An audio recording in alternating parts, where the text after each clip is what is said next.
Hello, गुंडे साहेब नमस्कार. आहे काय लावलंय हो इकडे रोजच्या रोज काय लावलंय रोडवर? अरे लोक परेशान होऊन चालले तर लोक इथं. आता तुमच्या इथं बघा जवळपास इथं 6 माणसं हायवेला उभे. आता काय बाहेर ड्युटी हाता की नाही? काय गावामध्ये ट्रॅफिकचा एवढा मोठा प्रश्न आहे, ते सगळे तुम्ही इकडे लावले हायवेला. रोजच्या रोज लाखो रुपयाचं तुम्ही इथं ते लोकांपासून हे घ्यायला लागले. एक दिवस ठीक आहे, 2 दिवस ठीक आहे,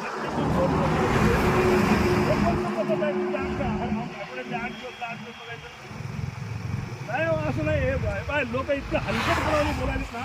लोक म्हणाले हे काय लावलंय म्हणाले धंदा सगळा. हा असं नाही हो, हे बंद करा बरं, बिलकुल बंद करा. उद्यापासून नाही दिसले पाहिजे तुम्हाला. काय मला सांगा, तुमच्या इकडे काय उमरखेडमध्ये काय सोनं चोरायला यायचे लोक? काय कशासाठी आहे मोहीम मला काय लक्षातच येईना. नाही बिलकुल बंद करून टाका साहेब. उद्यापासून तुमच्याकडे वाहनं नाही दिसले पाहिजे मला बरं का. लय परेशान व्हायला लागलेत लोक. महाराष्ट्रात कुठं नाही, आपल्याच इथं आहे. काय पद्धत